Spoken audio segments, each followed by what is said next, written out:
que era para eu estar aqui? Será que eu não devia estar fazendo algo maior? Será que eu estou atrasada em relação aos outros?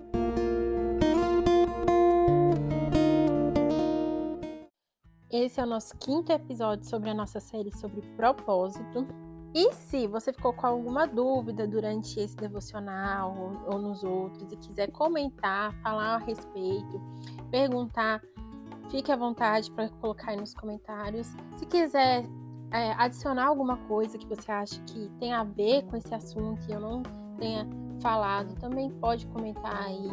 E se você simplesmente quiser só abrir seu coração e falar o que Deus tem falado com você durante esse devocional, fique à vontade, eu vou amar ler os comentários. Vai agregar muito no nosso devocional. Agora, chega de enrolação, vamos para o que interessa. Bem-vindo à Rotina com Graça, aqui você encontra conteúdo cristão para as mulheres que desejam viver uma vida simples, intencional e centrada em Deus, mesmo na rotina do lar, na maternidade e no dia a dia. Se esse conteúdo fizer sentido para você, já se inscreve no canal para acompanhar os próximos devocionais, curte para eu saber se está curtindo, se está dando certo esses devocionais e comenta aí também, como eu já falei, para eu saber se vocês estão gostando. Nós temos falado sobre propósito, sobre viver para a glória de Deus. E hoje eu quero falar algo que inquieta muito o coração de muitas mulheres: a sensação de estar no lugar errado. Em algum momento, quase toda mulher já olhou para a sua própria vida, para a sua própria rotina e teve alguns tipos de pensamento, como: será que era para eu estar aqui? Será que eu não devia estar fazendo algo maior? Será que eu estou atrasada em relação aos outros?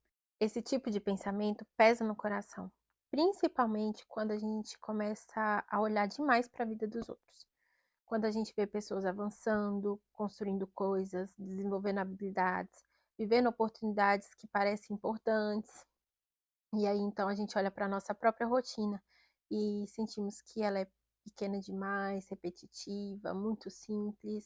Mas a verdade que a palavra de Deus nos ensina é muito diferente daquilo que o nosso coração, que é ansioso, costuma pensar. Deus não erra o endereço dos seus filhos.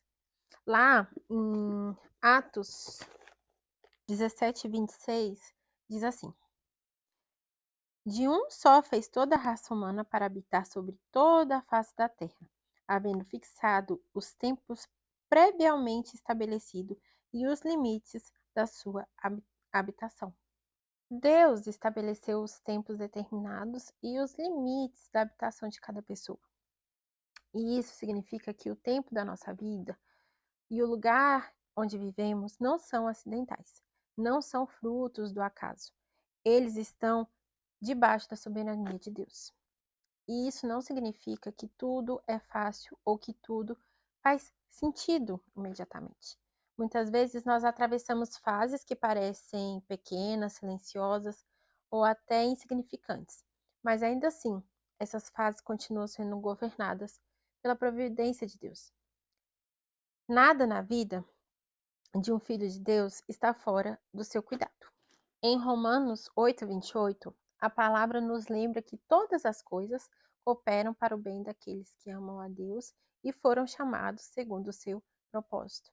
E quando a Bíblia diz todas as coisas, isso inclui também as rotinas cansativas, os dias repetitivos, as escolhas difíceis e até os caminhos que exigem renúncia. E eu quero abrir o meu coração com vocês em relação a isso. Nós somos missionários aqui no Japão. E quem vive no campo missionário sabe o quanto aprender a língua é algo importante para servir melhor as pessoas ao nosso redor. Eu tive a oportunidade de começar a estudar japonês junto com meu marido, mas por causa das demandas da casa, das crianças e de tudo que envolve a rotina familiar, em algum momento ficou claro que um de nós precisaria abrir mão desse processo de estudo naquele momento. E sendo bem sincera, a decisão acabou sendo bastante evidente. Meu marido, ele é pastor, ele precisa pregar em japonês, ele precisa aconselhar pessoas, ele precisa se comunicar com clareza para cumprir o ministério que Deus confiou a ele. Então eu deixei as aulas, acabei não continuando. E por fora, essa decisão pode parecer simples e clara, mas por dentro nem sempre ela é tão fácil quanto parece. Porque existem momentos em que isso me incomoda bastante. Nos momentos em que eu penso que eu deveria estar estudando mais, que eu deveria estar avançando mais, que talvez eu esteja ficando para trás enquanto outras pessoas estão crescendo, aprendendo e desenvolvendo habilidades. E além de eu me sentir limitada em relação à igreja, à escola das crianças e não conseguir me comunicar com as pessoas. E talvez você já tenha experimentado esse tipo de sentimento. A sensação de que outras pessoas estão avançando enquanto você permanece em um lugar que parece parado. Esse exemplo que eu dei é um exemplo dentre outros vários exemplos que eu reajo da mesma forma. Mas Deus tem tratado meu coração nesse ponto. Porque a grande pergunta não é apenas o que eu poderia estar fazendo. A pergunta mais importante é o que Deus me chamou para fazer nesse momento da minha vida. Muitas vezes, no meio dessas minhas inquietações, o Lucas, meu marido, ele me lembra de algo que é bem simples, mas que é verdade. Ele sempre me fala que eu estou fazendo exatamente aquilo que eu deveria estar fazendo neste momento, nessa realidade que estamos vivendo. E isso não me torna menor. Nós vivemos em uma cultura que mede o valor pela visibilidade, pela produtividade, pela quantidade de coisas que a pessoa consegue realizar. Mas o Evangelho nos ensina uma lógica completamente diferente. O nosso valor não está no que nós produzimos, nem nas oportunidades que conseguimos aproveitar. O nosso valor está em Cristo. E o nosso chamado não é fazer tudo, mas ser fiel ao que Deus colocou nas nossas mãos hoje. Jesus mesmo viveu assim. Lá em João 6,38, ele diz assim: Porque eu desci do céu não para fazer a minha própria vontade, e sim a vontade daquele que me enviou. A vida de Cristo não foi guiada pelas suas preferências pessoais, mas por uma submissão completa a Deus, ao Pai. E quando estamos no lugar da vontade de Deus, ainda que esse lugar pareça simples aos olhos do mundo, ele continua sendo um lugar de propósito. Nós falamos de Romanos 8:28, mas a continuação desse versículo nos lembra que Deus nos predestinou para sermos conformados à imagem do seu Filho. O propósito maior da nossa vida não é acumular experiência, conquista ou reconhecimento. O propósito maior é nós sermos moldadas à semelhança de Cristo.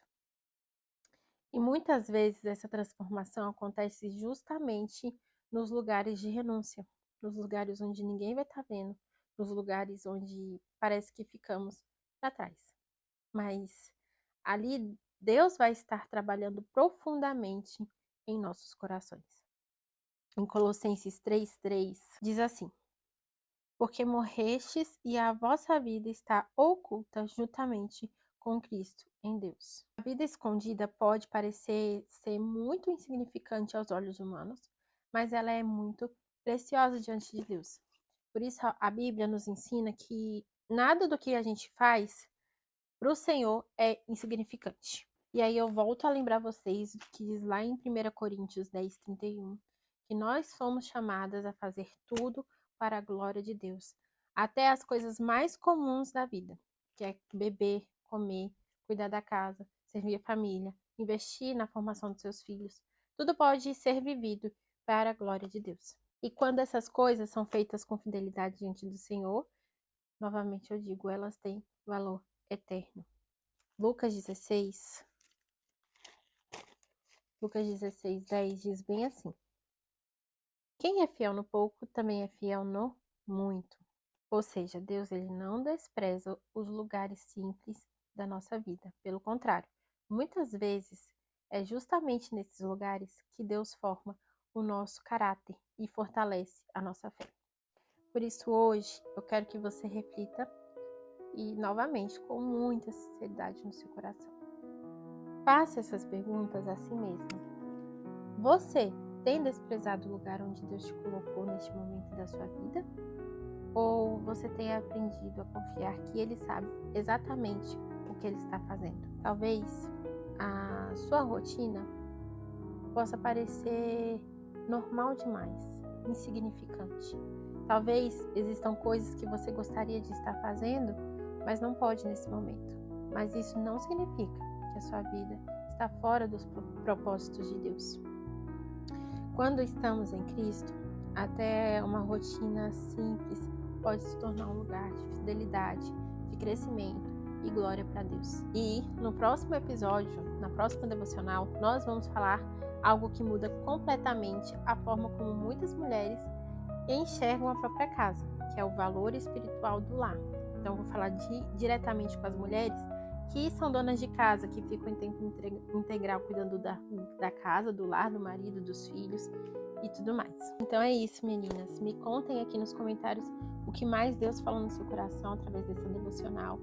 Compartilhe alguma experiência pessoal, fala aí o que eu não falei, algo que eu não tenha falado, mas que Deus tem trabalhado no seu coração também. E aí a gente se vê no próximo devocional.